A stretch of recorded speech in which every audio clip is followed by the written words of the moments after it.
Este programa contiene imágenes perturbadoras de los crímenes nazis contra la humanidad. Se recomienda la discreción del televidente. Esta es la élite de los nazis, las SS. Y este es un ritual pagano o religioso basado en sus retorcidas ideas. El partido nazi no era una organización política como la entendemos. Era un culto, y en un culto te lavan el cerebro. Tenemos que comprender su sistema de creencias. ¿Cómo pensaban los nazis? Tenemos que meternos en su mente. Esa es un área que los historiadores no han querido tocar. No han querido adentrarse en las entrañas de la bestia. El culto de las SS sueña con reconstruir un mundo antiguo y siniestro, en el que los superhombres arios hacen uso de poderes mágicos y las razas inferiores son sus esclavos, donde los dioses paganos se adoran con sangre y el poder del Santo Grial es utilizado para destruir a los enemigos de Adolfo Hitler. Para nosotros en la actualidad suena totalmente extravagante, pero créanlo, porque la gente cree en lo increíble. Desde su cuartel general en un castillo, las SS buscan antiguos superhombres en el Tíbet y los restos de las armas de guerra mágicas de sus ancestros. Buscan las pruebas de que ellos son la raza superior y que su destino es gobernar el mundo. Ellos dirigían una de las mejores operaciones militares que el mundo haya conocido. Sin embargo, se trataba de personas psicóticas. No necesitaban pruebas científicas para lo que creían. Han pasado 7 décadas desde que Adolfo Hitler y sus matones esparcieron su maldad por el mundo. Y ha llegado el momento de develar los evangelios nazis. Los evangelios nazis justificaban el derramamiento de sangre.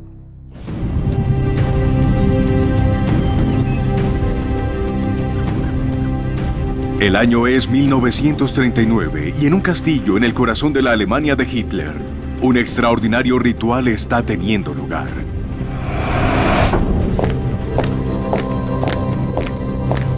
Es una ceremonia de iniciación a la fraternidad de las SS. Una iniciación que plasma los evangelios nazis. Evangelios de una nueva y oscura fe. Esto equivale a una ceremonia satánica y al mismo tiempo es liberador, porque no tienes que prestar ninguna atención a alguno de los rituales y dogmas religiosos con los que te criaron.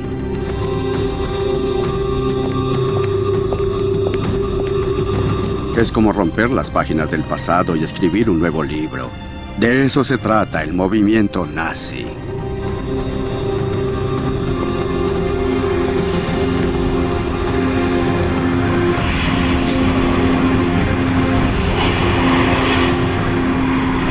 Este ritual se realiza por orden de un hombre, el comandante de las SS, Heinrich Himmler.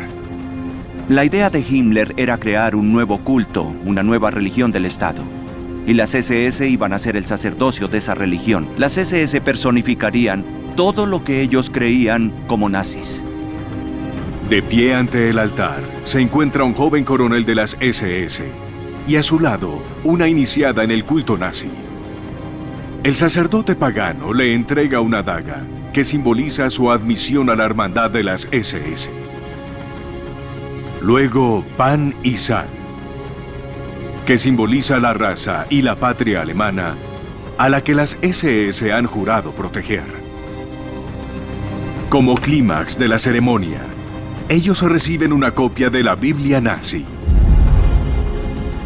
el libro del hombre que viene a ser profeta y dios del culto nazi, el Führer, Adolfo Hitler. Presidiendo todo este proceso está Hitler, el nuevo mesías político, el que llegó para salvar a Alemania.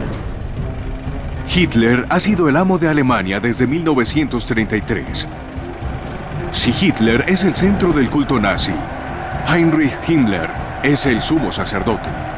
Desde antes del ascenso de los nazis al poder, él ha comandado su escuadrón élite de protección, Oststaffel. que pasaría a la historia con sus iniciales SS. Himmler es el editor en jefe de los evangelios nazis, y estas son sus palabras. Debemos arreglar cuentas con este cristianismo. La más grande de las plagas que podría habernos sucedido en la historia, que nos ha debilitado en todos los conflictos. Himmler es una figura absolutamente clave. Es el hombre más poderoso después de Hitler dentro del Tercer Reich y convirtió a las SS en un cuerpo de élite. Por miles de años ha sido la misión de esta raza rubia gobernar la Tierra una y otra vez y proporcionar felicidad y cultura. Este ritual de las SS es la preparación vital para el máximo sueño de Himmler: la difusión de los evangelios nazis por todo el mundo. Este ritual es una boda pagana nazi.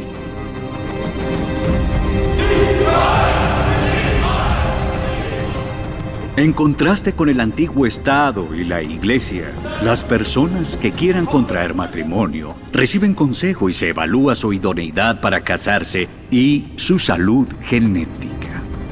Estos dos jóvenes alemanes, rubios y de ojos azules, son el tipo de pareja ideal de Himmler. Su matrimonio simboliza el primer y más importante de los evangelios nazis: el evangelio de la raza superior.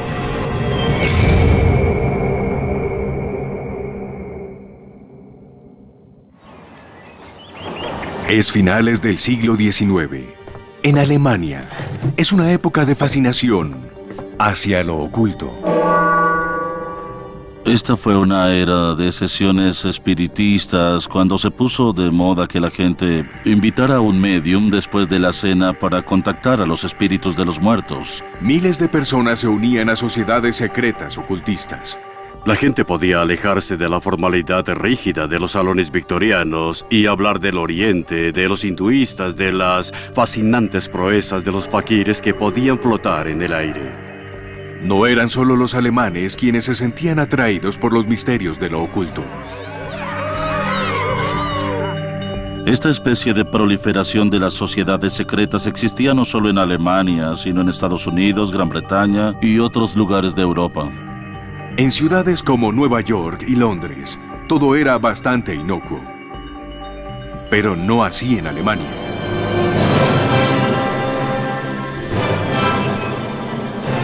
Todo se entremezclaba con una tradición más antigua que tenía que ver con el Volk o pueblo alemán. El Volk alemán era un concepto místico de lo que la gente representaba. A lo largo de Alemania y Austria, las sociedades secretas se reúnen para debatir una pregunta clave: ¿quién es el pueblo alemán? Su respuesta: que el pueblo alemán es el descendiente de una antigua raza, conocida como los arios. Lo que define a los arios es en realidad su aspecto, su apariencia. Ellos son fuertes, son poderosos, son musculosos, son rubios y valientes en batalla. Es como una especie de historieta. Ellos vendrían a ser superhéroes, superhombres.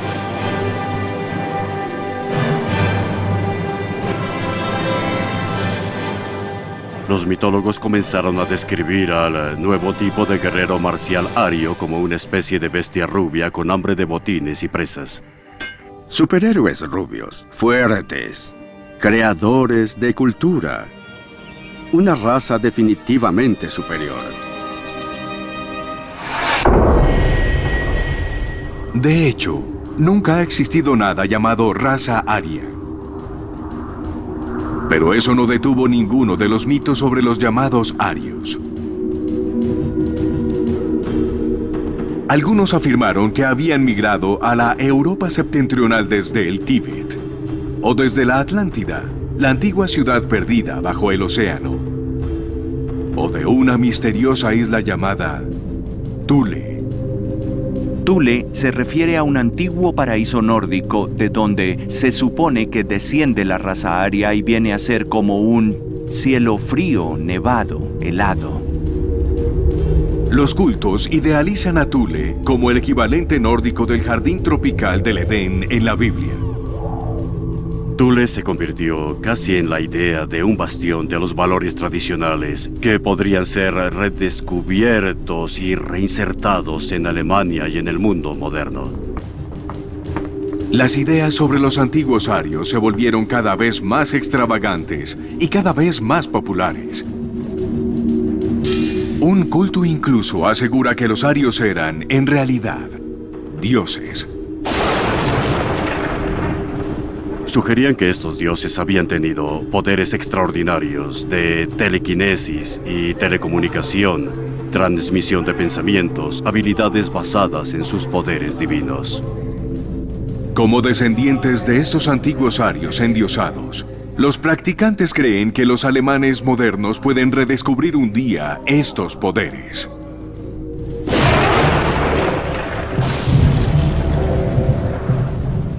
La idea era que dentro del cuerpo humano existía una energía bioeléctrica que podía ser hallada, invocada a través de la iniciación y los rituales apropiados, y que había grupos humanos que tenían poder sobre esta energía sagrada, y que podían utilizar esta energía como arma donde quiera que quisieran.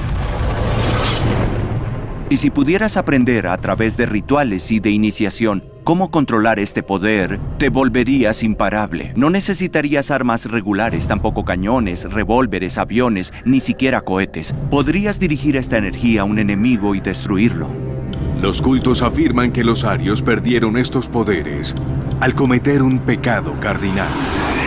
Debido a la mezcla de sangre, a la mezcla de razas, porque los arios, originalmente dioses, habían mezclado su sangre torpemente con seres inferiores. Los practicantes culpan a la mezcla de razas de convertir a los arios en simples mortales. Pero aún así, siguen colocando a los arios en el tope de una rígida jerarquía de razas, con todos los otros pueblos ubicados debajo de ellos. Es decir, la idea de que perteneces a una raza superior es algo extremadamente seductor, pero también escalofriante. Tal mentalidad implica la existencia de tipos raciales que son definidos como lastres en el acervo genético, tipos definidos de destructores culturales, y los judíos se ubican en lo más bajo de esa particular escala humana. Los dos extremos de esta retorcida jerarquía racista, arios y judíos, están condenados a un conflicto eterno. El hecho de que suene irracional no significa que no debamos tomárnoslo en serio. Es importante porque estas ideas fueron adoptadas por una cantidad de alemanes que podríamos llamar razonables. El año es 1918. Alemania aún no se recupera de la catastrófica derrota en la Primera Guerra Mundial. Un pueblo desesperado y humillado busca respuestas fáciles, y las ideas marginales se integraron a la corriente principal. Los cultos arios crecen rápidamente, y en 1919 los miembros de uno de ellos fundan un partido político. El nuevo partido crece rápidamente. Se denominan Partido Nacional Socialista de Obreros Alemanes, mejor conocidos como el Partido Nazi. El partido nazi heredó de estos cultos arios secretos una creencia clave en la superioridad de la raza aria. Los arios eran la raza suprema y tenían un enemigo acérrimo y vicioso, los judíos. Así que esta pareja, esta idea de los arios y su sombra o némesis, los judíos, se convirtió en centro de la ideología nazi. Uno de los primeros reclutas del partido es un ex cabo del ejército de 30 años, quien antes de la Primera Guerra Mundial había fracasado como artista en Viena. Carismático y despiadado, pronto se convierte en líder del partido e inicia a los nazis en un meteórico ascenso al poder. Su nombre, Adolfo Hitler. He aquí el escuadrón élite de las SS, los nazis más duros y fanáticos de todos. Ellos son la columna vertebral del poder de Adolfo Hitler, sembrando el terror en todos los opositores. Pero estos miembros de las SS son más que simples soldados. Son sacerdotes que basan sus vidas en el segundo evangelio nazi. El Evangelio de las SS. Este es el bosque de Teutoburgo, en el corazón de Alemania. En 1933, el líder de las SS, Heinrich Himmler, viene a este lugar para encontrar un hogar espiritual para el culto nazi. Decide que un monumento de 500 años de antigüedad es el lugar perfecto: el castillo de Wewelsburg. El castillo estaba deteriorado, las reparaciones e innovaciones se pusieron en marcha. Los planes para la Torre Norte eran los más impresionantes y ambiciosos.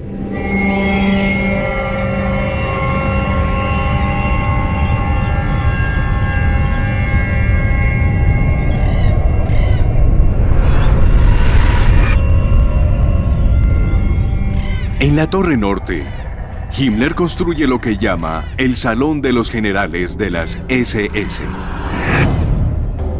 Su idea era convertirlo en una especie de Vaticano, el centro espiritual del Tercer Reich. Eso iba a ser, como él lo denominó, el punto medio del mundo. El eje sobre el cual el mundo entero giraría sería esencialmente este escalofriante castillo.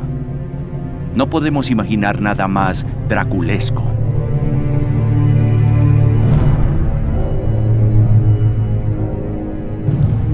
El piso de mármol tiene incrustado un intrincado y misterioso símbolo pagano: el sol negro. Este símbolo del sol negro podía identificarse con algún tipo de símbolo cósmico o poder explosivo desde el centro. Debajo del salón, en el sótano, se encuentra una cámara aún más misteriosa, llamada la Gruft, que significa cripta. Cuando fallecieran, la idea de Himmler era que cremaran a los oficiales de las SS y las urnas se conservaran en el sótano, en el nivel inferior de Wewelsburg, en nichos especiales, 12 nichos alrededor del centro, para que la gente pudiera ir allí y meditar y reconectarse con las cenizas, con el legado de las SS y a través de las SS con los antiguos reyes de Alemania.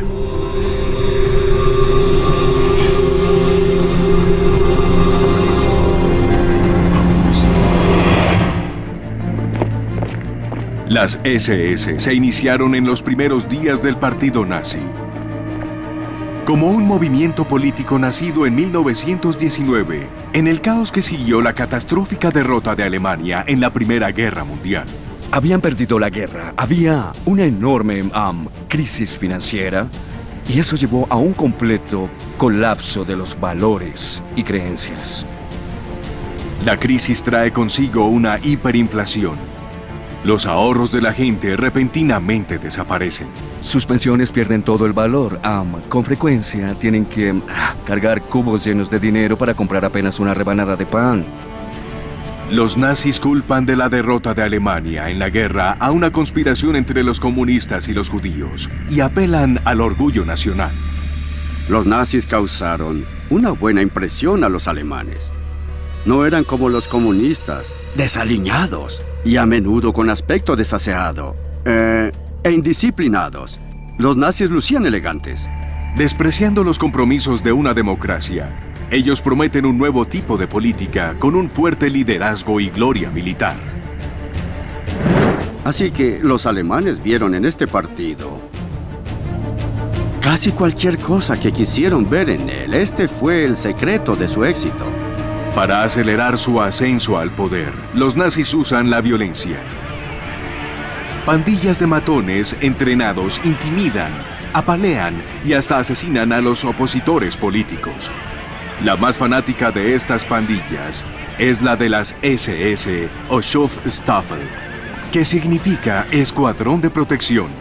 En rápido ascenso en las SS se encuentra Heinrich Himmler. En 1929, recibí la orden del Führer de asumir el liderazgo de todas las unidades de la SS en todo el Reich, formadas por un total de 280 hombres, y convertirlas en una confiable organización de élite para el partido.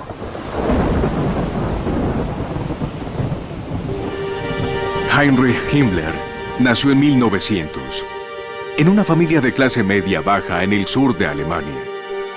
Himmler no era en realidad el arquetipo del superhombre ario. No era rubio, ni era alto, no era fuerte. De hecho, era justo lo opuesto de todas estas cosas. Pero eso lo compensó, convirtiéndose en el niño más temido por todos en la clase. Se transformó en el soplón, acusando a sus compañeros de clase con su padre, el director. Y eso hizo que su padre lo describiera como un criminal por naturaleza. A los 19 años, Himmler se va a la Universidad de Múnich a estudiar agricultura. Cuando se gradúa en 1923, no consigue trabajo. Con tiempo disponible, se dedica a la política nazi y a estudiar las ideas de los cultos arios secretos. Himmler está obsesionado con la idea de que existió una antigua raza superior que con el tiempo se había, digamos, corrompido, pero que podía purificarse. De nuevo, esta raza podía volverse fuerte nuevamente. Poco después de que Himmler se convierte en líder de las SS, en 1929, el partido recibe un gran impulso de la caída de la Bolsa de Nueva York y la Gran Depresión que tiene repercusiones mundiales. Alemania ya tiene problemas económicos y todo va de mal en peor. Los nazis están listos para explotar la situación. Su campaña, que de hecho era una especie de eslogan recitado interminablemente, era Alemania despierta, así que de algún modo Alemania se había quedado dormida, si se quiere. Según los nazis, Alemania necesita despertarse con un nuevo tipo de líder. Entonces, en la elección de 1933, el partido gana con el más alto porcentaje de votos. Hitler es nombrado canciller y comienza a aferrarse al poder en el país. Al lado de Hitler está Heinrich Himmler con sus SS. Adolfo Hitler se ha puesto como objetivo que nuestra generación represente un nuevo comienzo. Él está predestinado por el karma alemán para salvar la cultura germánica en el mundo. En el nuevo Estado nazi, la organización de las SS de Himmler toma el control de la seguridad nacional y la policía. Ese es solo el comienzo. Himmler tenía unas ideas más grandes, más ambiciosas de lo que las SS se podían convertir más allá de una simple fuerza policial y de protección. Su idea para las SS era que se convirtiera en la élite ideológica de Alemania. Las SS, que comenzaron como la guardia, la policía, como matones, de pronto estaban siendo moldeadas en algo más elitesco, mucho más intenso.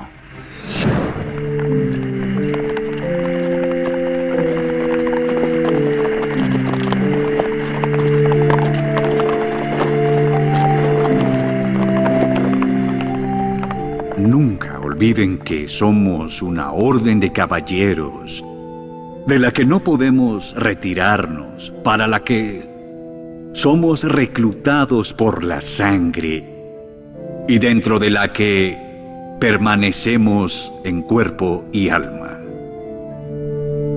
La inspiración de Himmler son las órdenes caballerescas medievales, como los templarios, los caballeros teutones e incluso los míticos caballeros de la mesa redonda del rey Arturo. Sus ideas comenzaron a casi proclamar las ideas antiguas de la caballería, de las órdenes de caballeros. Las SS serían casi la nueva superorden de caballería de la Alemania nazi. El diario de un joven recluta de las SS revela el atractivo de esa nueva orden de caballeros nazis. Fui vencido por el ardiente deseo de pertenecer a esta gente. Quería escapar de mi vida infantil y limitada y quería aferrarme a algo que fuera grande y fundamental. A aquellos considerados aptos para convertirse en héroes de las SS se les otorga el más valioso símbolo de esta orden caballeresca, el anillo de la calavera. Os confiero el anillo de honor de la SS. Las runas opuestas a la calavera son símbolos sagrados de nuestro pasado, con el que nos hemos reconectado a través de la filosofía del nacionalismo. Lucid vuestro anillo con honor. Estos rituales te contaminan a ser más obediente, a ser menos crítico de las actividades que realizas, te acostumbras a realizar acciones sin cuestionarlas, actos que parecen diferentes o extraños. Si tu grupo te impulsa a hacer algo que atenta contra tu moral personal tradicional, te disuaden de seguir tus valores, terminas olvidando que tenías ideas propias sobre las cosas. Para 1935, el castillo de Wewelsburg es establecido como un centro de culto de las SS. Sus rituales pueden comenzar concienzudamente. Estos rituales se inspiran en misteriosas creencias paganas, creencias que, según los nazis, fueron practicadas en la Germania de miles de años atrás.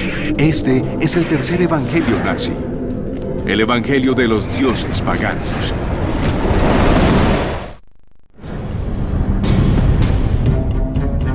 En 1933, los nazis asumen el poder en Alemania.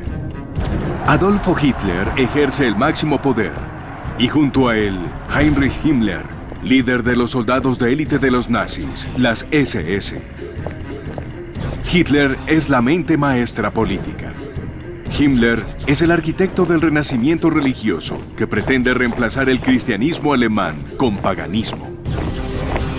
Himmler creía que los dioses paganos eran criaturas vivientes reales que habían existido y quizá aún existían en el mundo y tenían superpoderes magníficos. Él creía en los superpoderes.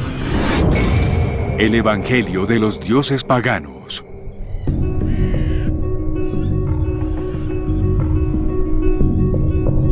Heinrich Himmler nació en 1900. Cuando joven, atravesó por un tormento espiritual.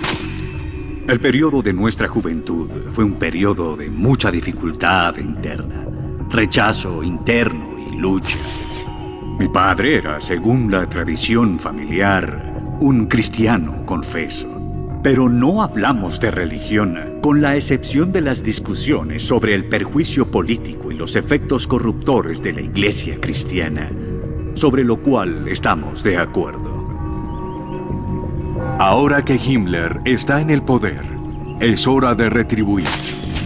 Los nazis, en resumen, intentaban deshacer 2 milenios de historia humanista cristiana.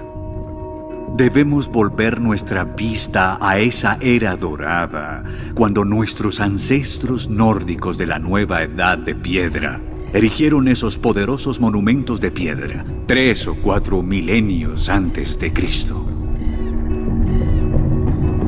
Para Himmler, ser alemán significaba ser un alemán antiguo y pagano. Y él creía en esto con toda sinceridad. Era una persona de la nueva era para su época.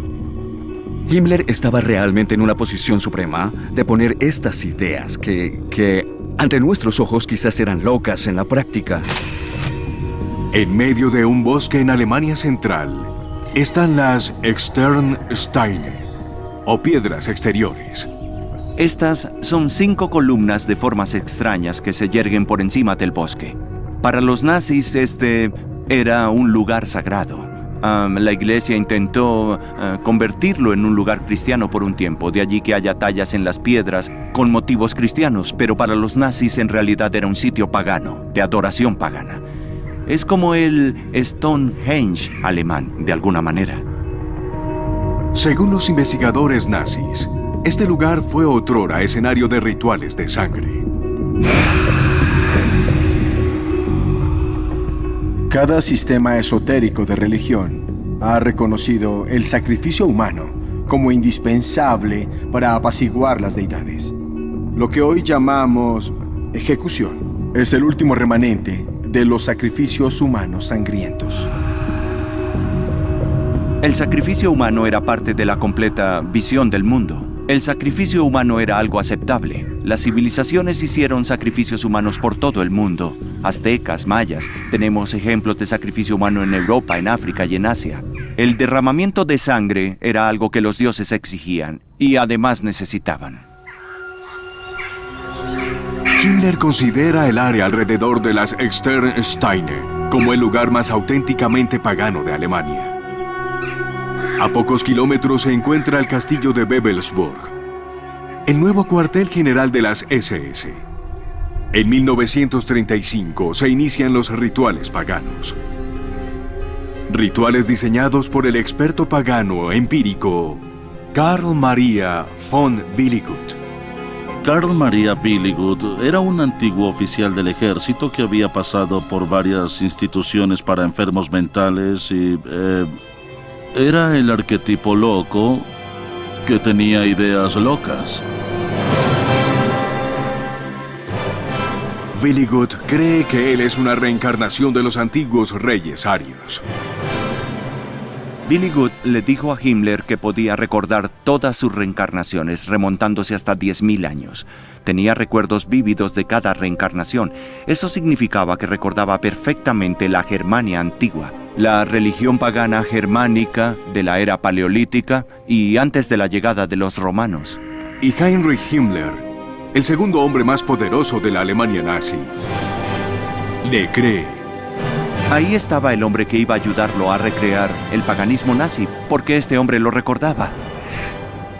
Himmler reclutó a Willigut con el nombre clave de Weistor para su nómina personal. Willigut pudo proporcionar a su nuevo amo ejemplos de antiguos encantamientos, oraciones y rituales rúnicos arios. Y por supuesto, sobre todo, sus propios recuerdos de la vida tribal que se remontaban a miles de años.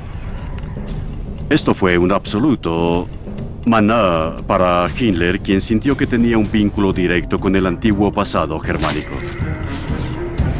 Willigut le dice a Himmler que puede retroceder hasta 228.000 años en el tiempo a un mundo descrito en esta película alemana de los años 20, lleno de monstruos, enanos y criaturas míticas, y gobernado por los gigantes arios.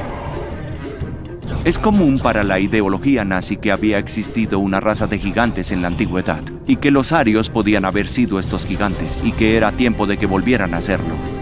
Himmler quería incorporar estas ideas en su religión de las SS. Todo es parte del plan nazi. Negar hechos históricos y volver a los antiguos mitos y leyendas para definir el escenario del siguiente evangelio nazi. El evangelio de la historia aria. Castillo de Wewelsburg, en el corazón de Alemania. Un centro para las elitescas SS nazis y los rituales religiosos paganos que aquí desarrollaban. El líder de las SS, Heinrich Himmler, quiere devolver el tiempo y moldear a la Alemania nazi en base a su mitológico pasado. Queremos mostrar al pueblo alemán que nuestro pasado tiene más de 1000 años. Queremos mostrar que Alemania es más eterna que Roma, que ya tiene 2000 años. El Evangelio de la historia aria. Es el día del solsticio de verano de 1935. Los jóvenes soldados de las SS se han reunido en un bosque para un extravagante ritual pagano. Si quisieras crear una nueva religión y arraigarla en el paganismo, esto es lo que esperarías. Este es un festival del solsticio, una celebración importante en tiempos paganos. Los festivales del solsticio eran importantes para el calendario ritual de los nazis, al igual que las festividades religiosas son importantes para los cristianos o cualquier otra fe religiosa. En tiempos precristianos, el festival del solsticio de verano celebraba el triunfo de la luz sobre la oscuridad, de la vida sobre la muerte. El festival del solsticio de invierno celebraba el retorno de la luz en la oscuridad del invierno. Navidad, Pascua, ignoradas. Lo que hacemos aquí es retornar a las antiguas festividades paganas y estas adoraban al sol. El pueblo alemán se ha alejado de nuevo de las teorías y enseñanzas cristianas que han atormentado a Alemania por más de 1000 años y han causado la descomposición racial del pueblo alemán y casi su muerte racial. Los hombres de las SS portan guirnaldas de hojas, que son símbolos paganos de la fertilidad. En el clímax de la ceremonia del solsticio, lanzan las guirnaldas a las llamas. El fuego simboliza el ascenso de Alemania, como se expresa en este poema, escrito para que los reclutas de las SS lo reciten. La lucha es la respuesta. Hasta que Alemania, unificada una vez más, se levante de las cadenas.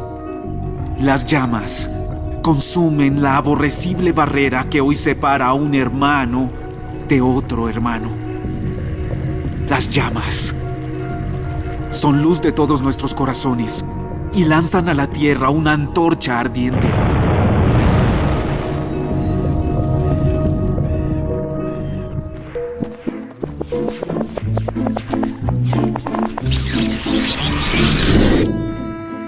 Los nazis también establecieron festivales para celebrar la historia y la cultura alemanas. En este elaborado desfile, los hombres están vestidos como caballeros medievales. A su lado, marchan los caballeros modernos de las SS. Gran parte del sentido de identidad nacional alemán tiene en realidad base histórica y los nazis sacan provecho de eso. Quieren recrear o infundir una nueva forma de identidad nacional, así que escogen ciertos fragmentos del pasado alemán que de algún modo encajan con su evangelio particular.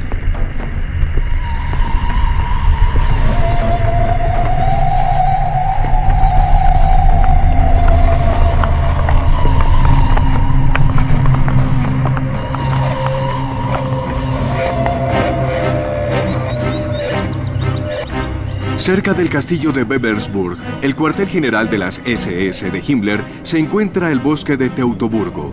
Aquí se encuentran las antiguas piedras conocidas como Externsteine, y cerca de ellas, un enorme monumento a un héroe antiguo, Arminio, el germano. El bosque de Teutoburgo está lleno de mitología germánica antigua. Fue allí donde Arminio, el antiguo guerrero germánico, derrotó a los legionarios romanos de Varo en el año 9 de nuestra era. La aplastante victoria de Arminio sobre las legiones del Imperio Romano significa que Roma nunca conquistó a las tribus germánicas. Esta película de los años 20 celebra su vida. Para los nazis, Arminio es el arquetípico héroe ario. La adoración del héroe, la gran admiración al soldado y la glorificación del combate. Existe un rico legado al que los nazis podían recurrir. La historia nazi carece de un ingrediente crucial, la evidencia. Así que hallar alguna se convierte en una obsesión para el líder de las SS, Heinrich Himmler. Él convierte al castillo de Bebelsburg en el cuartel general de una nueva unidad de las SS, la Ahnenerbe. Cualquiera que haya visto Cazadores del Arca Perdida sabe sobre la Ahnenerbe. El núcleo nazi, que estaba buscando el Arca de la Alianza, salió directamente de los archivos de la Ahnenerbe.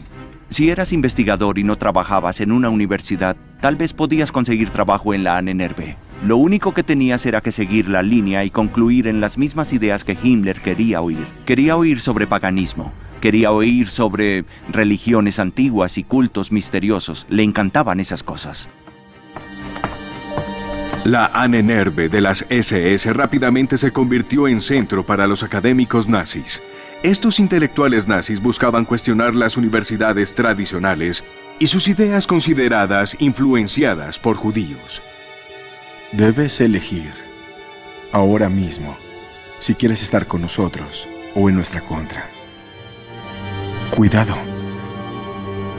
Ven a nuestro lado antes de que sea demasiado tarde.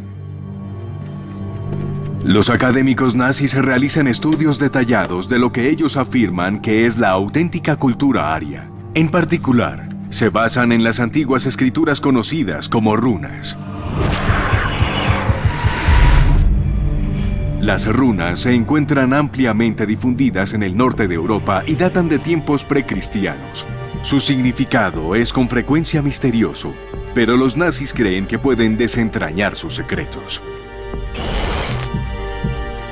Solo las runas todavía susurran lo que es cierto en la esfera terrestre. Las runas le susurran a nuestro pueblo, ya que ellas las poseyeron primero. El conocimiento rúnico resuena en nuestros corazones. El trabajo de la Ahnenerbe es hacer proselitismo con las ideas nazis y también practicar un poco de arqueología para respaldarlas. Sus esfuerzos los llevan por toda Alemania. Aquí Himmler visita una excavación de la Ahnenerbe cerca de Berlín. Deben investigar lo siguiente. Hallar todos los lugares del mundo cultural germánico ario, donde podamos ver evidencia de un rayo saliendo de un martillo. Así como las esculturas del dios Thor, presentadas con una pequeña hacha en la mano emitiendo luz. Por favor, recolecten toda la evidencia pictórica, escultórica, escrita y mitológica de esto. Estoy convencido de que esto no se basa en truenos o rayos naturales, sino que más bien es un arma de guerra temprana y altamente desarrollada de nuestros ancestros.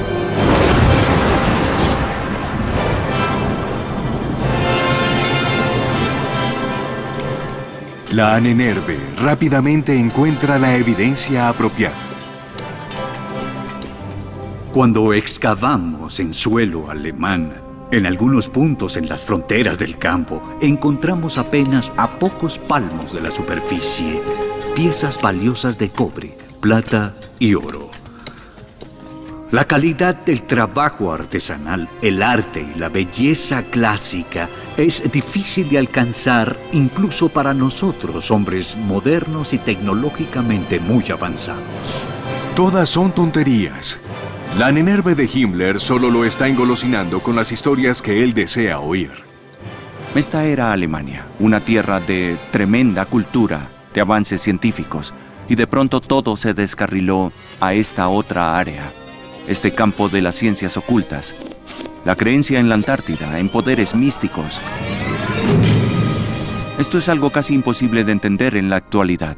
Que el hombre que manejaba la más temida fuerza de policía secreta que la historia ha conocido era un hombre que creía en estas cosas imposibles. Es importante entenderlo.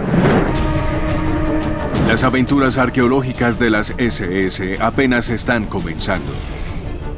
Heinrich Himmler ha puesto su empeño en la búsqueda de una reliquia legendaria que ha fascinado a escritores y estudiosos a lo largo de la historia. El Santo Grial. En los años 30, el castillo de Wewelsburg en Alemania es el cuartel general de las SS nazis. Su líder, Heinrich Himmler, los moldea en base a una orden de caballeros medievales como el rey Arturo y sus caballeros de la Mesa Redonda. Wewelsburg es el Camelot nazi. Y como el rey Arturo antes que él, Himmler envía a sus hombres a buscar una antigua reliquia religiosa. El Evangelio del Santo Grial. ¿Qué es el castillo de Wewelsburg y Camelot sin un Santo Grial? Así que, obviamente, Himmler se tomó en serio lo de encontrar el Santo Grial y llevarlo allí. El Santo Grial es la copa que se dice que fue usada por Jesús en la Última Cena.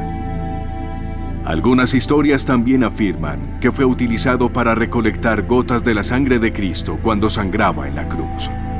Fascinó a los europeos medievales, que decían que poseía poderes mágicos, como curar a los enfermos y garantizar la vida eterna. Pero para los nazis, significaba algo más. El cáliz no era la copa que Cristo usó en la Última Cena, ni la que recogió la sangre de Cristo en la crucifixión. Para él, el Santo Grial era una reliquia pagana. Era una copa antigua o quizás una piedra antigua que poseía tremendos poderes ocultistas. Otto Rahn es un joven historiador alemán que investiga sobre el Santo Grial. Su trabajo llama la atención del consejero de Himmler sobre lo oculto, Karl Maria von Willigut, y él está a punto de cambiar la vida de Rahn para siempre. Otto Rahn se estaba abriendo camino como escritor independiente cuando un día Willigut se puso en contacto con él. Estaba interesado en su libro. Willigut llamó la atención de Himmler hacia Rahn y Himmler quedó fascinado. Himmler pidió conocer a Rahn y le hizo una oferta que éste no pudo rechazar. ¿Qué tal si se convertía en escritor a tiempo completo en la nómina de las SS? Rand trabajaba independiente y no tenía un centavo, así que comenzó a trabajar para ellos. Rand viaja al ruinoso y antiguo castillo de Montségur, en los Pirineos, al sur de Francia. Este era el último bastión de una secta herética cristiana de la Edad Media, llamada los cátaros, quienes fueron cruelmente perseguidos por la corriente principal de la iglesia. Pero cuenta la leyenda que ellos eran los guardianes secretos del Grial. Siempre ha existido un trasfondo en la mitología popular que dice que el Santo Grial fue descubierto por los cruzados en el siglo XI y devuelto a Europa. En 1244, un ejército del rey francés inició un asedio a Montségur para intentar acabar con los heréticos cátaros. Tras muchos meses, los cátaros se rindieron y fueron masacrados al pie de la colina. 220 hombres, mujeres y niños fueron quemados en una enorme hoguera.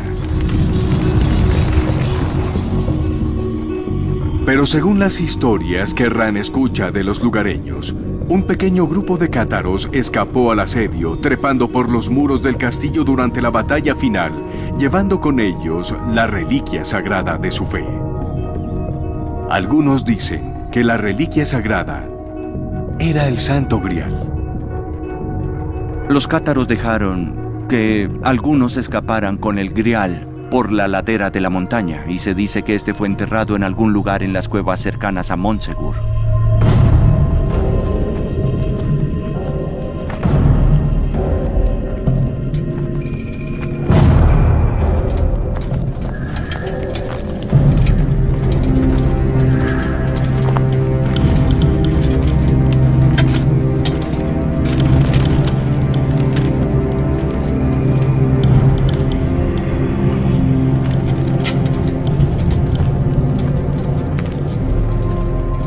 Animado por las leyendas locales, Rand inicia su exploración del misterioso sistema de cuevas en las profundidades de Montségur. ¿Podían los cátaros haber escondido el Santo Grial aquí 700 años atrás? Halló evidencia de que los cátaros habían habitado las cuevas. Halló escrituras en las paredes que sugerían que los cátaros habían estado allí y que habían escondido algo.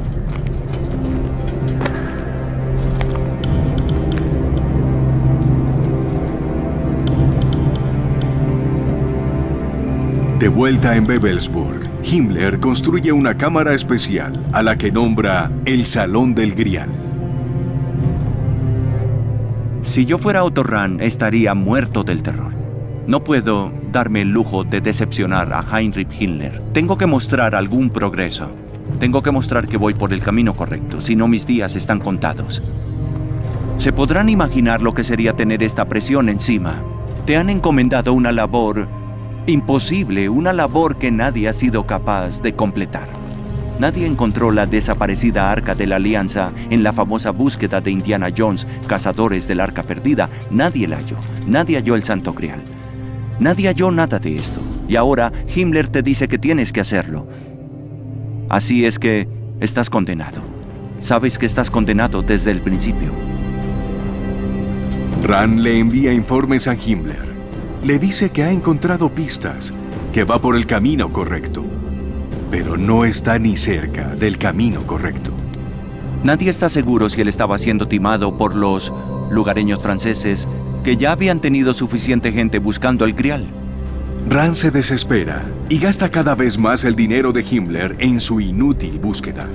Lo que hizo fue pasar el mayor tiempo posible buscando en las cuevas, lo más alejado posible de Himmler, hasta que lo llaman de nuevo a casa y no tiene otra opción. Debe afrontar las consecuencias.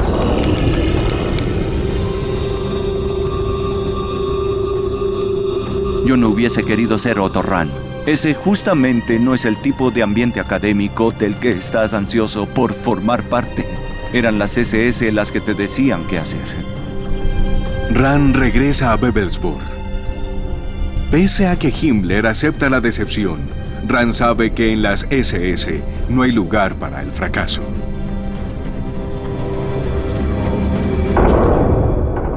Rand era esencialmente un esteta, un intelectual y también homosexual, características que no sentaban muy bien dentro de las SS. Rand comienza a vivir una doble vida dolorosa y extraña. Solo es cuestión de tiempo para que Himmler averigüe la verdad acerca de Rand. Su homosexualidad se había hecho pública. Rand pidió que le permitieran marcharse de las SS, lo cual era algo muy singular. Se internó en las montañas del Tirol al final de una tarde de marzo de 1939 y su cuerpo fue hallado 6 meses más tarde. Es evidente que se había suicidado allí. La muerte de Rand marcó el fin de la búsqueda nazi del Santo Grial.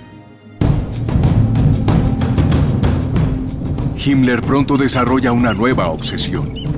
Para intentar demostrar las teorías raciales de los nazis, envía a los investigadores de la Ahnenerbe de las SS al techo mismo del mundo, el Tíbet. Pretendemos estudiar la actual situación racial antropológica a través de medidas, estudio de rasgos, fotografía y moldes, para recolectar material acerca de la proporción, los orígenes, el significado y el desarrollo de la raza nórdica en la región. Los científicos nazis cruzan algunos de los paisajes más extremos del mundo, viajando a caballo por los montes Himalaya y por el elevado desierto de las mesetas tibetanas. Las SS están buscando rastros de sus ancestros perdidos, la mítica raza de los superhombres arios. Himmler estaba convencido de que los antiguos arios se habían establecido en el Tíbet como una especie de asilo debido a las inundaciones en todo el mundo, ya que el Tíbet conservaba restos importantes de la antigua civilización aria. Debemos recordar que en los años 20 y 30 había mucha mistificación acerca del Tíbet, y los lamas tenían poderes místicos. Era importante para los nazis. Los lamas tibetanos levitaban, eran capaces de soportar el frío extremo, de caminar a través de las paredes, ver el futuro y el pasado. Las SS estudian la cultura y el paisaje tibetanos y analizan las características raciales de los pobladores. Las impresiones de los tibetanos al respecto no están registradas. Una gran cantidad de tiempo fue dedicada a medir los cuerpos de los tibetanos, su circunferencia craneal, sus brazos, para así establecer si tenían alguna relación racial con los arios y los europeos. Ya que los arios nunca existieron, por supuesto, los nazis fracasaron en su búsqueda de rastros de ellos, por más que lo intentaron. Himmler quedó decepcionado de que no hubiera evidencia de los antiguos arios en el Tíbet, pero se contentó con el informe que fue atado con la insignia de las SS y presentado formalmente. A diferencia de Otto Rand, los expedicionarios del Tíbet son recompensados por su fracaso. A cada uno se le otorgó el anillo de la calavera, un símbolo de su vínculo eterno con las SS y de su fe en los evangelios nazis, en especial con el más importante de todos, el Evangelio del Führer, Adolfo Hitler.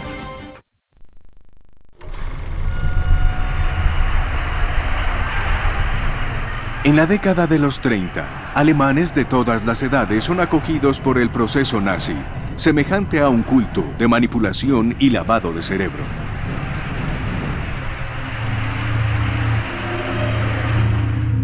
El partido nazi no era una organización política como lo entendemos. Era un culto. A la gente la adoctrinaban en un culto, les lavaban el cerebro. Fueron capaces de modificar un entorno por medio de la propaganda y la manipulación de las emociones de la gente, y los llevas a hacer cosas increíbles. El Evangelio del Führer.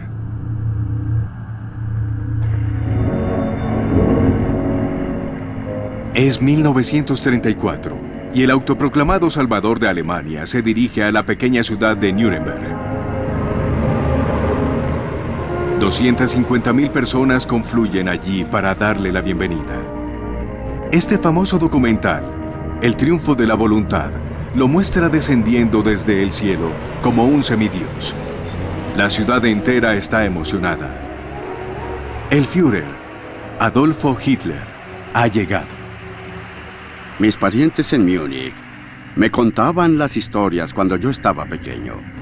Decían, escucharemos un discurso de Hitler, y uno podía estar seguro de que esto sería una gran experiencia.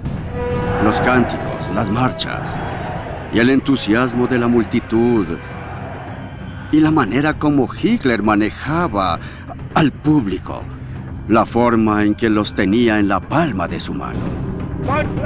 Emocionados jóvenes nazis entonaron cantos y poemas en honor de Hitler.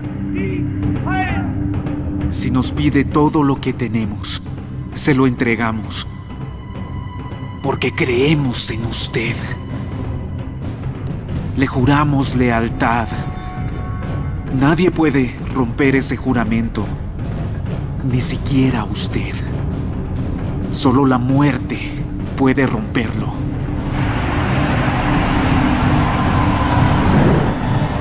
La multitud colma un estadio enorme en las afueras de la ciudad. Olas de emoción estremecen a los fieles nazis. De 1 millar de ojos brilló la última esperanza. De 1000 corazones, un grito mudo prorrumpió. El Führer. Conviértenos en vasallos. Señor, danos la libertad.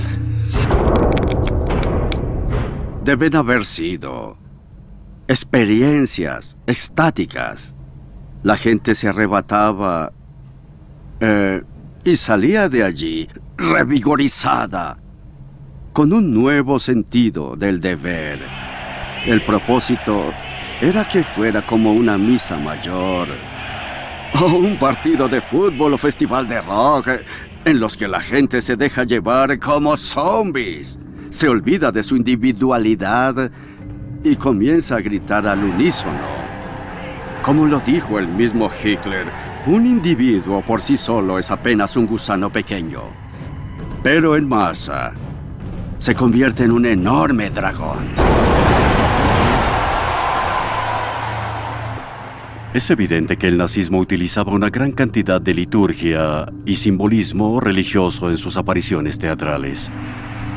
Dirigían el deseo natural de la gente por la práctica o devoción religiosa hacia esta nueva corriente profana. Hitler se aprovechó de la vasta tradición de creencias en el arquetipo del Salvador.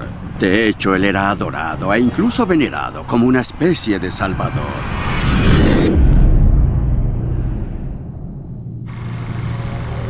La tecnología de vanguardia lleva el culto al Führer a todos los alemanes, incluso a esos que nunca llegan a ir a Nuremberg.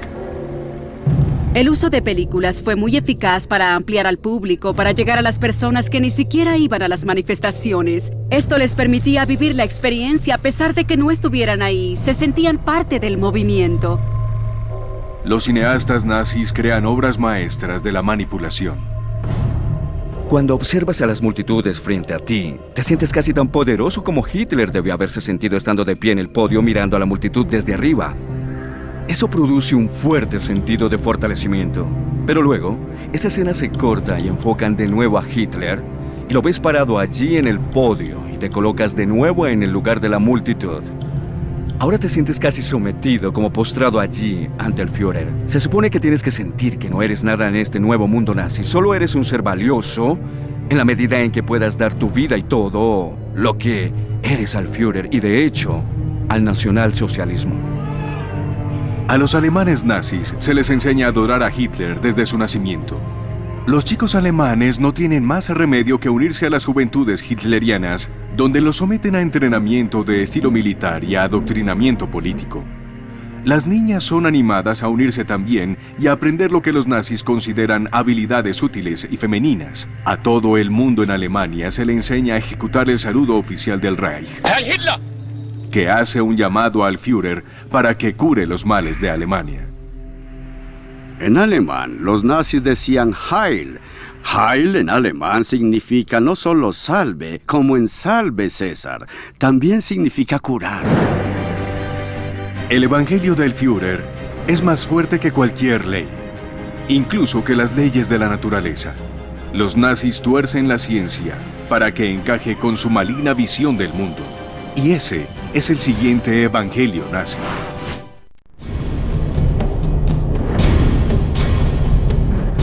A finales de los años 30, el partido nazi de Adolfo Hitler ejerce un poder total en Alemania. Cada aspecto de la vida debe doblegarse ante la cosmovisión nazi, incluyendo la ciencia. Recordemos que eran las personas que dirigían el país, quienes dirigían una de las mejores operaciones militares que el mundo haya conocido. Personas desarrollando armas de destrucción masiva. Se trataba de personas psicóticas. No necesitaban pruebas científicas para apoyar sus creencias. El evangelio de la ciencia aria.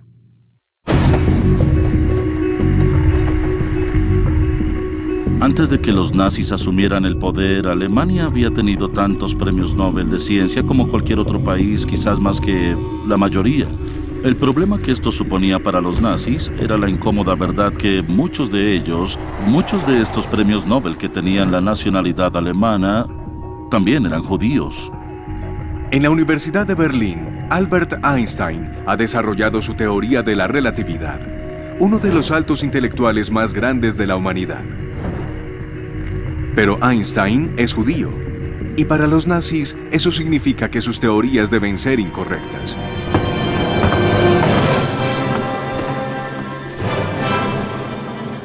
Einstein ha explicado las leyes fundamentales que rigen el cosmos. Los nazis quieren una alternativa. El que sale al paso es el más bien excéntrico físico alemán Hans Horbiger y su aún más excéntrica teoría del hielo universal. En un momento en que las teorías locas estaban floreciendo en Alemania, una de las que se caracterizó por ser quizás la más descabellada de todas fue la teoría de Horbiger, del hielo universal. La idea de que el mundo, y de hecho el universo, se había originado como un bloque de hielo. Según la teoría del hielo universal, la Vía Láctea es un enorme archipiélago de témpanos originados en el principio de los tiempos, cuando un gigantesco bloque de hielo se estrelló contra el Sol en un Big Bang helado. Los académicos nazis convierten esta fantástica teoría en la cosmología oficial del Estado. Mientras Hitler hace la limpieza política, Hans Horbiger se hará cargo de las ciencias falsas. La doctrina de los cielos eternos anunciará la regeneración del pueblo alemán. Es algo totalmente loco. Esto no tiene ningún asidero en la realidad. No justifica que el Sol no nos parezca una gran bola de hielo, pero a Horbiger sí. Él pensaba que era una gran bola de hielo. La teoría del hielo tiene una gran ventaja para los nazis y su visión racista del universo. Ellos provenían de la tierra del hielo y la nieve. Así que este era su origen. Su origen era de hielo. El hielo era hermoso, glorioso. Era blanco, sin duda. Y eso encaja con las teorías raciales, dicho de forma directa y simple. La teoría del hielo universal es bastante extrema incluso para los nazis. Los oficiales nazis admiten que es posible ser un verdadero nacionalsocialista sin creer en la teoría del hielo. Sin embargo, es obligatorio creer en el dogma central del nazismo: la superioridad de la raza aria. Podemos afirmar con orgullo, según la más reciente y minuciosa investigación racial, que somos el pueblo más antiguo.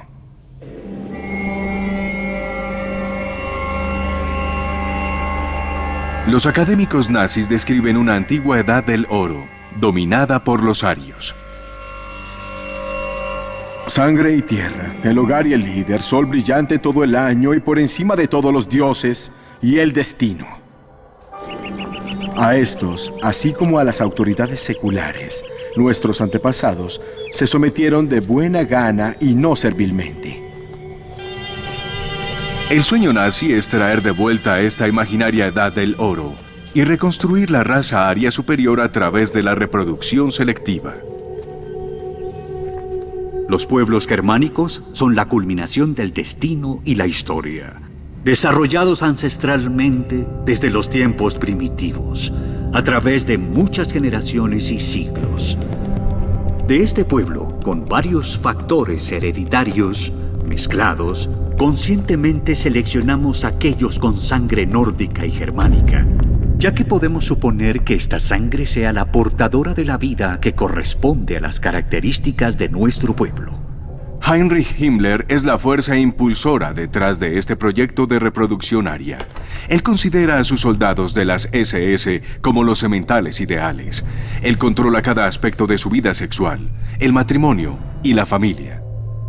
El asunto con que los líderes sectarios quieran controlar las bodas es que ese control sobre los aspectos más personales y privados de la gente les da mucho poder.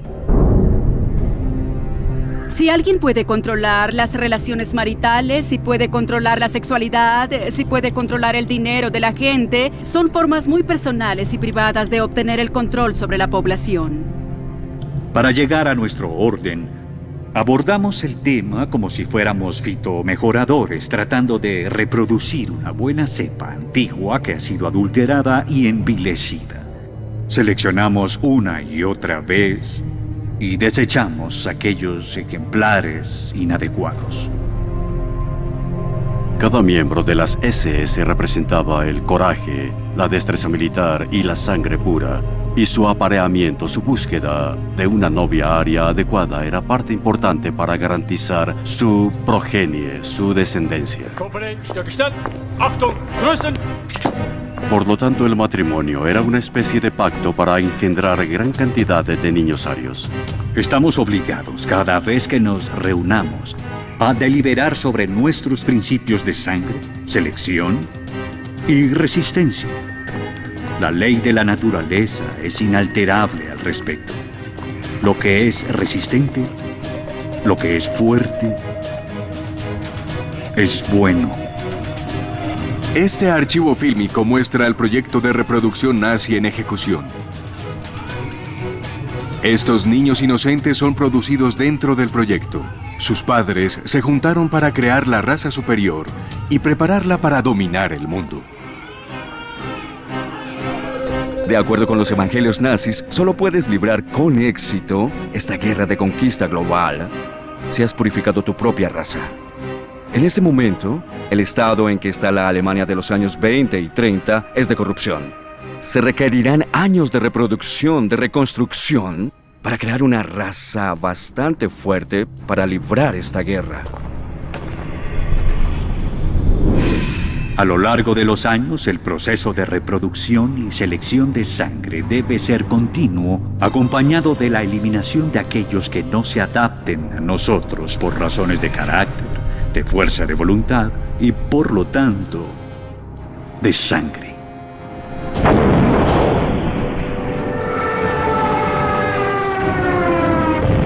Una vez que los arios sean restaurados a su antigua gloria, los nazis sueñan con poder gobernar de nuevo sobre todas las razas inferiores. Para ello, durante la década de los 30, Hitler va construyendo la maquinaria militar más poderosa del mundo. Su objetivo es esclavizar a las razas inferiores en un imperio alemán que tendrá una duración de 1000 años. Es hora de revelar el evangelio nazi de la guerra de razas.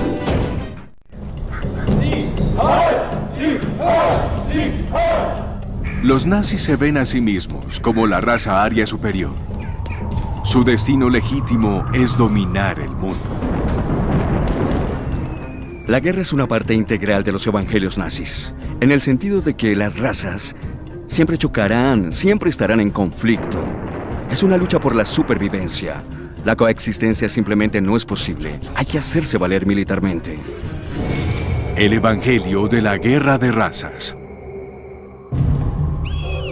La creencia nazi en los conflictos entre razas proviene de una interpretación retorcida de una de las más grandes ideas de la ciencia: la teoría de la evolución de Charles Darwin.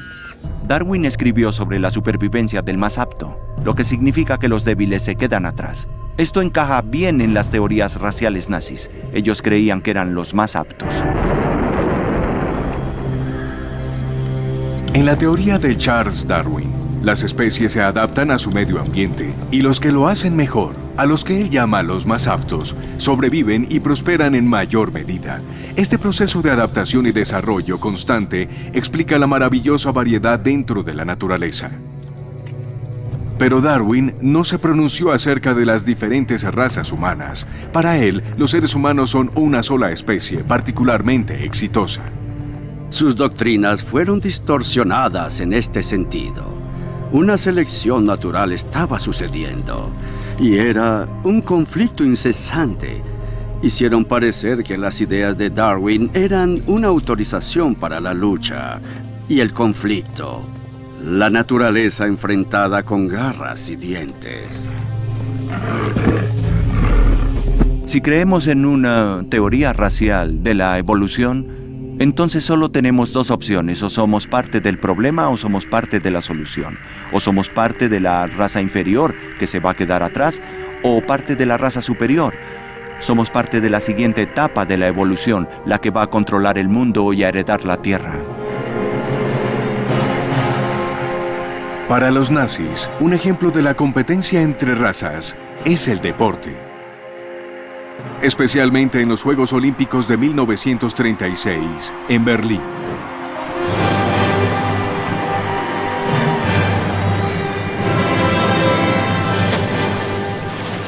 Hitler cree que sus Olimpiadas serán una demostración de la superioridad aria. Esta película de propaganda en el campo de entrenamiento alemán idealiza al físico ario. Solo especímenes óptimos podrían representar a Alemania. Parte del entrenamiento alemán es extraño, pero los nazis se toman muy en serio los Juegos Olímpicos.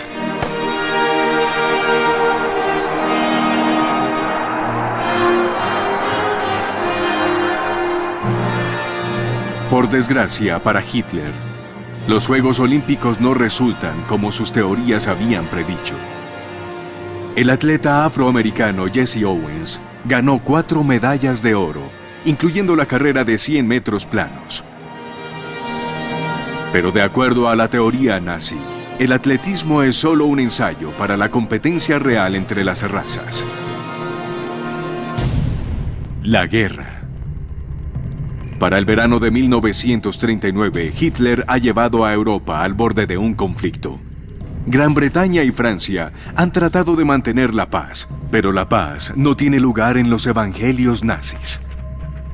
Si la guerra es la norma y produce las grandes innovaciones y las grandes virtudes heroicas, entonces la paz eterna es el fin de la civilización. El 1 de septiembre de 1939, los ejércitos de Hitler invaden al este por Polonia. Gran Bretaña y Francia han prometido su apoyo a los polacos. Ahora le dan un ultimátum a Hitler. O se retira de Polonia o declararán la guerra. Esto no lo disuade. Hitler se veía a sí mismo como un mesías. Creía que él iba a traer la salvación para el resto de la raza humana. Eso era lo que tenía que hacer. Y no eres un mesías para estar en casa. Difundirás la palabra. El 3 de septiembre, Gran Bretaña y Francia declaran la guerra a Alemania. La Segunda Guerra Mundial comienza oficialmente. Durante los próximos 6 años, se desarrollará en 4 continentes y cobrará 61 millones de vidas. El nazismo es como los tiburones, en realidad tiene que moverse para mantenerse con vida. Tienen que generar conflicto continuamente. Y la paz, la coexistencia pacífica no es parte del programa. Iban a someter a los pueblos del mundo. Este era su plan de acción. Europa primero. Después de eso lo que vendría sería el resto del mundo. Les dejó hacia los japoneses. Dejó por el momento en paz a América del Norte y América del Sur, pero instituyó una red de asociaciones alemanas en todo ese continente. Estaba dispuesto a tomar por la fuerza y derrocar a los gobiernos en las Américas también. El siguiente movimiento de Hitler después de Polonia es atacar a Europa Occidental en mayo de 1940, arrasando a través de los Países Bajos y Bélgica y aplastando rápidamente a Francia. Los británicos son contenidos en el Canal de la Mancha.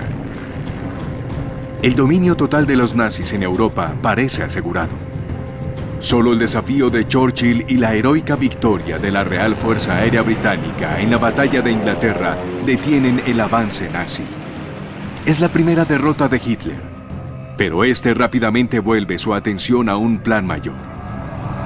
En junio de 1941 pone en marcha una invasión a gran escala a la Unión Soviética.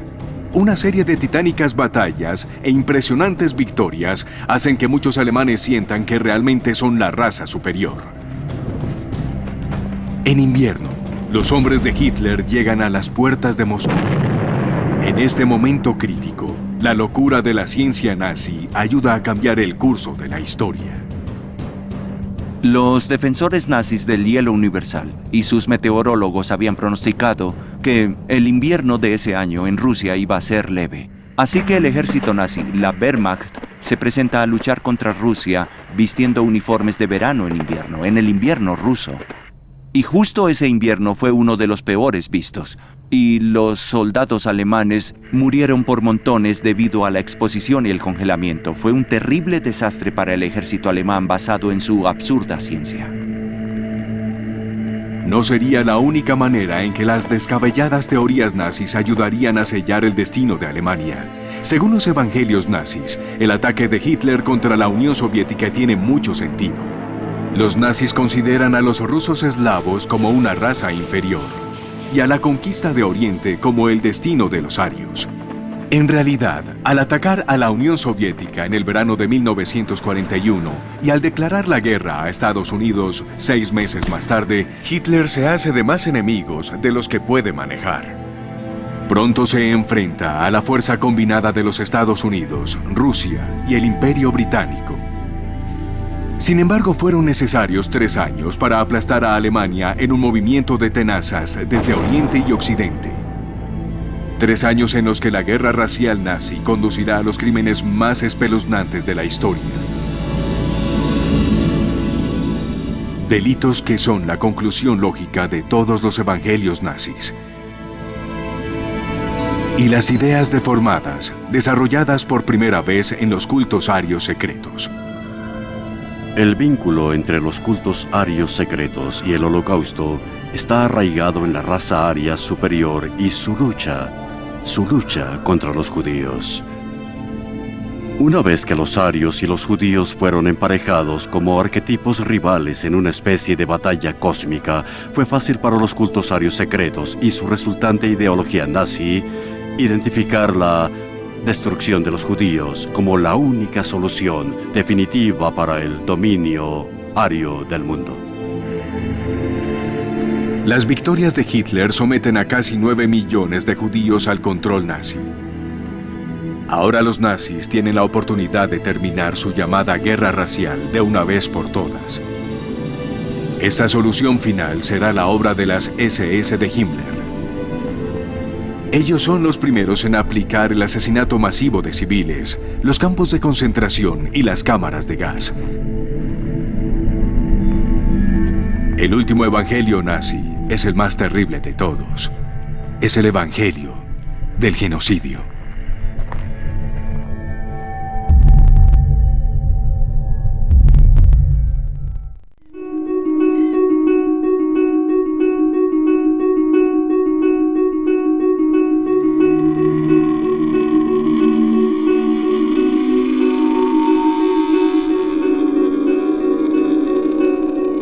Los nazis ven la Segunda Guerra Mundial como una guerra entre la raza aria superior, es decir, los alemanes, y razas inferiores como los rusos y otros eslavos, y sobre todo los judíos.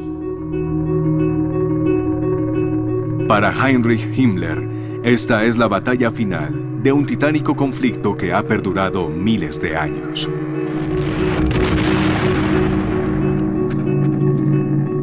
Desde que existe el hombre en la Tierra y la lucha entre las razas humanas y las razas subhumanas ha sido la norma histórica. Esta guerra propiciada por los judíos contra el pueblo alemán ha pertenecido al curso natural de la vida en nuestro planeta desde que tenemos conocimiento. El Evangelio del Genocidio. La En los territorios recién conquistados de Hitler, las SS de Himmler tienen la tarea de terminar esta guerra de razas de una vez por todas, exterminando a los judíos. Esto es a lo que los nazis llaman la solución final. Creían que salvaban a la raza humana mediante la eliminación de personas que impedían la evolución. Es un concepto sorprendentemente siniestro. Y solo tenemos que observar el progreso de la guerra para entender la seriedad con la que ellos asumían este concepto. Las primeras matanzas masivas tienen lugar en los bosques de Europa del Este, en 1941. Los grupos de trabajo de las SS de Himmler guían a millares de hombres, mujeres y niños hacia los pozos de muerte, y allí les disparan, sin pausa ni piedad. En un escalofriante discurso dirigido a los oficiales de las SS de 1943, en el apogeo del Holocausto, Himmler les pide a sus asesinos que se sientan orgullosos de su labor. La mayoría de ustedes sabe lo que significa cuando un centenar de cadáveres están lado a lado. Tal vez 500 o quizás 1000. Haber ejecutado esa labor y seguir siendo decentes es lo que nos ha hecho muy fuertes. Esta es una página gloriosa de nuestra historia.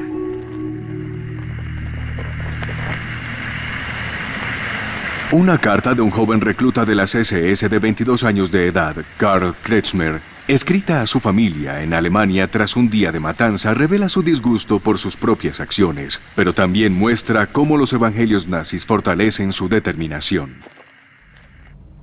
Me encuentro en un estado muy triste. Entonces debo sobreponerme. La visión de los muertos, incluyendo mujeres y niños, no es muy alentadora. Es una debilidad no ser capaz de ver personas fallecidas. La mejor manera de superarlo es hacerlo con frecuencia. Se convierte en hábito. Porque mientras más pensamos en el asunto, más se llega a la conclusión de que es lo único que podemos hacer para salvaguardar incondicionalmente la seguridad de nuestro pueblo y nuestro futuro. Nuestra fe en el Führer nos satisface y nos da la fuerza para llevar a cabo nuestra difícil e ingrata tarea. El viaje de los jóvenes como Kretschmer al mayor de los males imaginables ya se ha completado. Creo que los evangelios nazis sirvieron como motivación y como medio de justificación. Justificaron el derramamiento de sangre. Para disminuir la presión de los escuadrones de la muerte, los planificadores nazis establecen un método más impersonal para las matanzas masivas. Una maquinaria gigantesca de trenes, campamentos y cámaras de gas. El Holocausto alcanza su punto máximo en 1944, mientras la Alemania de Hitler va tambaleante hacia la derrota. No había justificación militar para mantener los campos de exterminio funcionando hasta el final de la guerra. Esta tremenda pérdida de recursos que no tenía sentido militar. Y sin embargo los mantuvieron en funcionamiento hasta el final. Estos eran los verdaderos creyentes. Si seguías esta ideología no tenías problema con esos campos. A medida que los ejércitos aliados avanzan hacia Alemania desde Oriente y Occidente, van encontrando los campos. A medida que la magnitud de las atrocidades nazis se revela, un mundo horrorizado se pregunta, ¿por qué? Todavía lo hace. Es apenas recientemente que los historiadores han analizado el sistema de creencias dentro de la SS y de manera más general dentro del nacionalsocialismo como factores de motivación. Esta gente, los asesinos, realmente creían en lo que estaban haciendo. Los historiadores investigan sobre la vida y por qué las personas hacen lo que hacen. Sobre todo, por qué son capaces de llegar a cometer esos actos terribles y atroces.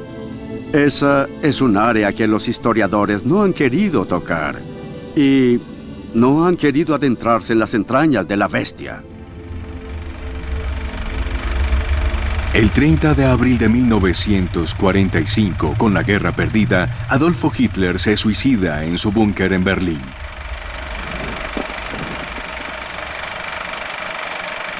El 22 de mayo, Heinrich Himmler es capturado por los británicos y acusado de crímenes de guerra. Pero antes de enfrentarse al tribunal, se traga una píldora de cianuro. Los evangelios nazis mueren con ellos. Los líderes nazis sobrevivientes son juzgados por crímenes de guerra. Los juicios se celebran en Nuremberg, elegida por ser escenario de las masivas concentraciones nazis en la década anterior.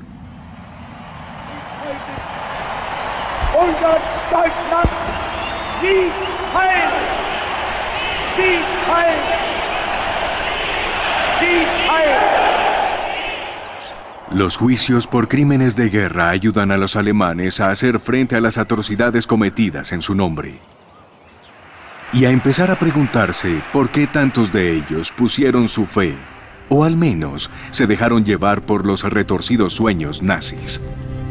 Para entender lo que ocurrió en Alemania entre el 33 y el 45, los evangelios nazis no solo son útiles, sino que son esenciales.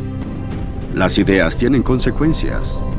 Si esas ideas son extrañas, o extremas, o mezquinas, o estúpidas, o increíbles, créanlas, porque la gente cree en todo lo increíble. El poder de las ideas malignas e irracionales y la forma en que se pueden utilizar para tratar de justificar crímenes terribles son el testimonio imperecedero de los evangelios nazis.